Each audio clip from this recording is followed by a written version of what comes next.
Now for blood thinners, generally they come in three sizes: small, medium, and large. So by comparison, think of antiplatelets like aspirin and clopidogrel, like water gun. These are the small guys. And anticoagulants like heparin and warfarin, like a bazooka. The semi-big guys, those are the medium. And then thrombolytics, the clot busters like TPA and alteplase. Guys, these are the atomic bombs, the most deadly since they have the highest bleed risk. So first up, let's cover antiplatelets like clopidogrel and aspirin, aka salicylate. Now guys, let the name help you here. Antiplatelets are just that. They're antiplatelet.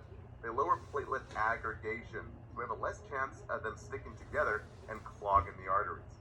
So just think AC for aspirin and clopidogrel, brand name Plavix, like AC for anti-clogging of the arteries, preventing platelets from forming clots. Now the indication is mainly for clot prophylaxis, basically meaning clot prevention. So guys, in heart and brain clot, like an MI or CVA prevention, narrowed arteries like ACS in the heart, or a TIA in the brain, or even PAD in the extremities, or even prevention after a stent or bypass, preventing the reocclusion of that artery there. Now the HESI key term, we use post PCI, that percutaneous coronary intervention. Fancy words for cath lab to clear the clot. Again guys, AC is aspirin and clopidogrel. AC for anti-clot. Now the mechanism of action, guys, it's very simple. They prevent the platelets from aggregating together or clumping up, sort of like spreading them out like a bunch of plates. Now the key points before giving, we always assess. So the key numbers here is hemoglobin levels. So anything less than 7, just think you might be sending your patient to heaven. Huge bleed risk there. And also platelets, normally between 150 to 400. So just think anything less than 150 is very iffy. Always notify the HCP. But less than 50 is very risky. These meds should not be decreasing platelet levels. Guys, this is known as thrombocytopenia, basically meaning a huge risk for bleeding. So common questions on exams, they'll give you a scenario of a platelet count about 75,000 or less than 40, guys. What's the priority nursing action? Always the priority is to hold the drug and question the prescription and then notify the HCP. And guys, don't let the NCLEX trick you. Aspirin and clopidogrel, think platelets, not INR, not PTT. That's for anticoagulants in our next section. Now, HESI had an exit question about aspirin. They were asking about contraindication for patients with hypoprothrombemia. That's just fancy words for low clotting factor, so we just hold the aspirin. Now, as far as aspirin toxicity, there's a big focus on safety. So HESI and ATI exit exams had a few questions on this. So activated charcoal was the #1 drug for aspirin toxicity. Now the key term here is initial treatment of salicylate or aspirin toxicity. It binds with aspirin to block the absorption by the small intestine. And the key signs of aspirin toxicity is #1, tinnitus, the ringing of the ears, and also hyperventilation. So guys, we notify the HCP immediately. Now, Kaplan mentioned this as a priority finding, given a scenario about a patient on aspirin who is hyperventilating, indicating it could be a salicylate poisoning or aspirin poisoning. An ATI question about long-term aspirin administration. Priority assessment is assessed for tinnitus. And a very last side note here, tachycardia and hypotension are not signs of toxicity. This could actually indicate a bleed, so just be careful. Now for glycoprotein or GP receptor inhibitors, we have alciximab, also an antiplatelet given for prevention of platelet aggregation. So guys, here's the big difference. It's mainly used after cardiac procedures like a heart cath or coronary stent placement, where we want to prevent vessel reocclusion. Now, adverse effects, guys, just like aspirin, but way more severe. So we still have thrombocytopenia and bleeding. Now, the big nursing care. Common exam questions ask actions the nurse should implement. So, key terms to write down here. #1 is assessment of hemoglobin and platelets. Again, Hemoglobin below 7 sends your patient to heaven. And platelets below 150 is very iffy. But anything less than 50, guys, is very risky. Always question any prescription or order for any blood thinner with platelets that low. And guys, we assess for bleeding here. We report to the HCP these key terms. Red tinged urine, which could be hematuria, or basically blood in the urine. Or dark tarry stools. That key term came up a lot on various QuizBanks. Or it came up as black or bloody stools, basically blood in the bowel. We also monitor groin insertion site for signs and symptoms of bleeding after a PCI. And third, place the client on a cardiac monitor to monitor for ECG changes. And guys, lastly, for no needles, no new IVs or IMs during or after administration, unless it's absolutely necessary, which on the NCLEX, it's never really absolutely necessary. Guys, serious blood thinners are serious bleeding. Now, next up is anticoagulants, heparin versus warfarin. Guys, this is the most tested section of all blood thinners. So to make this a little special, we're doing a side skit. Oh yeah, our anticoagulants slowing down those coagulation times for you, baby boo. No clots here. Our blood is on the super silica smooth, flowing through like a river. Oh yeah. All right, now anticoagulants are given for prevention. The key word there is prevention of new clots and preventing growth of existing clots. Specifically with patients recovering from an MI heart attack or those at risk for a DVT, like after a hip or knee surgery. Guys, the key point is that anticoags do not dissolve clots. Only thrombolytics do that, like TPA and alteplase. So guys, don't let the NCLEX trick you. So let the name help you.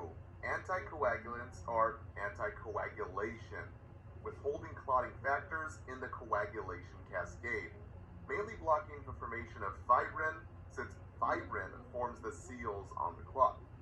So for warfarin and heparin, think WH for withholding clotting factors.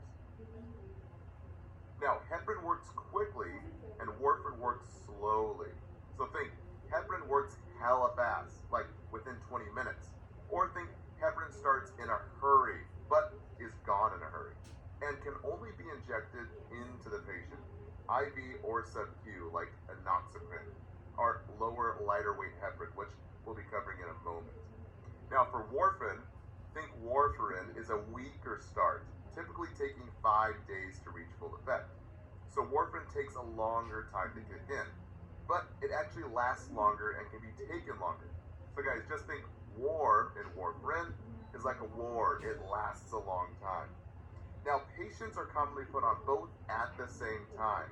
Key word here is both medications are given together for several days. This gives warfarin enough time to catch up. Guys, that was mentioned a few times on a lot of QuizBanks. Now labs, the biggest topic that's tested by far. Guys, most test questions come from here since it's the most deadly for patients. So just think, if labs are too high, the patient will bleed out and die. And if labs are too low, then guys, clots will grow. So the key numbers to know, heparin, we measure PTT with a therapeutic range between 46 and 70. And the antidote is protamine sulfate, which is not associated with food. So think hepit is like hepit the frog.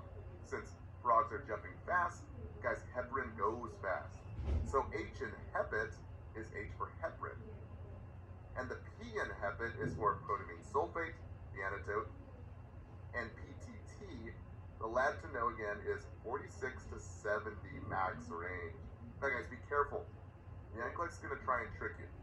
So not INR and not a PTT over 70. A common HESI question here was heparin drip PTT 85 or a PTT of 100. Guys, anything over 70. The priority action here is to number 1, stop the heparin drip and notify the HCP. Number 2, prepare the antidote, protamine sulfate. And number 3, reassess the labs in about an hour. Now, a common ATI question, a patient on heparin with bleeding at the IV site. What's the priority action? Guys, key term here to know, blood oozing at the surgical incision or IV site. Again, same priority actions here. Number one, stop the heparin, notify the HCP, prepare protamine sulfate, the antidote, and reassess labs. Now on the other side, warfarin, we measure INR, and the therapeutic range is 2 to 3, and 2.5 to 3.5 for heart valve replacements. Guys, therapeutic INR was mentioned multiple times across a lot of quiz banks. Now a side note here, PT, that prothrombin time, we measure that too, but the values were not tested directly on any question banks. Now guys, the antidote here is vitamin K, which you could think kills the warfarin. So the key term is vitamin K, not to be given if warfarin's within therapeutic range, and not to be given until at least 5 days of warfarin therapy when switching from IV heparin. Now guys, vitamin K is found in some very specific foods. Key term here is liver and green leafy veggies like broccoli and spinach. Now the key point for patient teaching is that it should be eaten consistently, guys, and moderation. So just keep the K consistent.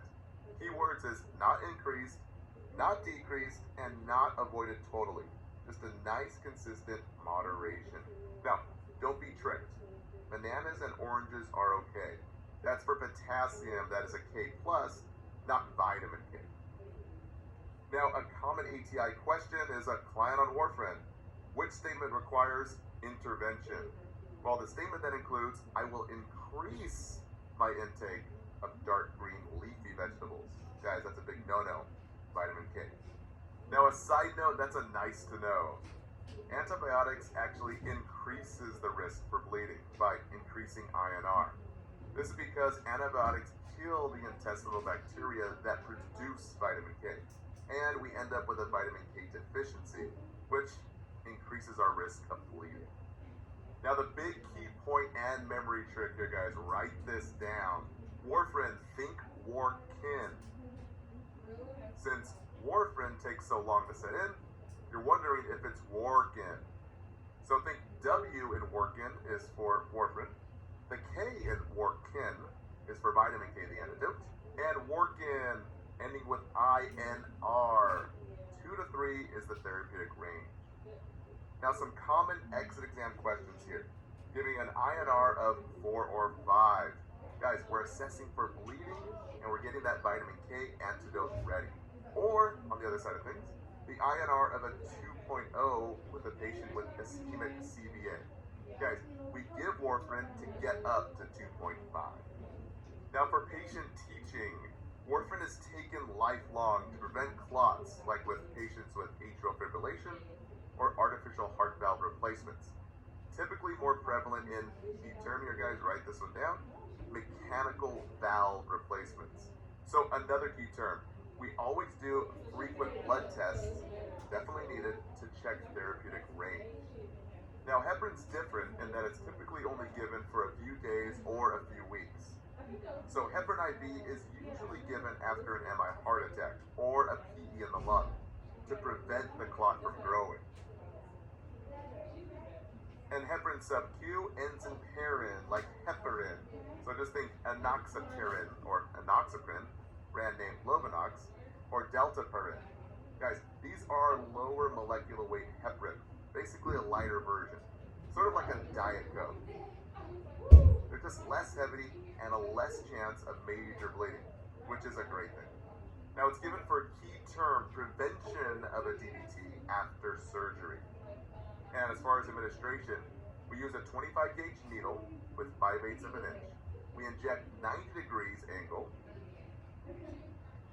And location, keyword, 2 inches from the umbilicus, or basically the belly button. Guys, not in the thigh, not IV route, so don't get tricked with those common distractors.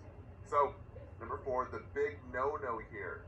Never aspirate a sub-Q injection, and guys, never rub the site. Now a key point, and This one was stressed on the HESI. It's normal to have mild pain or bruising or even irritation and redness at the site. Guys, there's no need to notify the doctor, and you may use ice chips to help with irritation. Now, a common ATI question is enoxaparin. Which statement needs further teaching?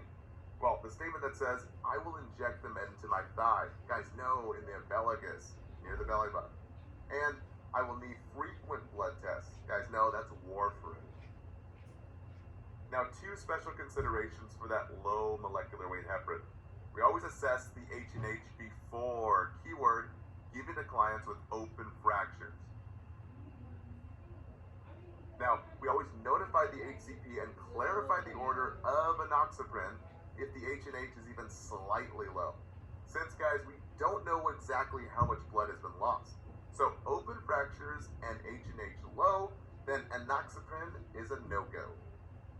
Now, a common HESI question was, a client on enoxaparin, what do you report to the HCP? And the answer was H&H that has been decreased and a blood pressure that is dropping. In that scenario, it dropped by 20 points. So guys, decreasing H&H with decreasing blood pressure usually means blood loss. Now, as far as labs for enoxaparin, our low-weight heparins, we monitor for those low platelets. Guys, we're not monitoring for coagulation studies. So not PTT and not INR. This was the most commonly chosen distractor. Over 30% of students got this wrong.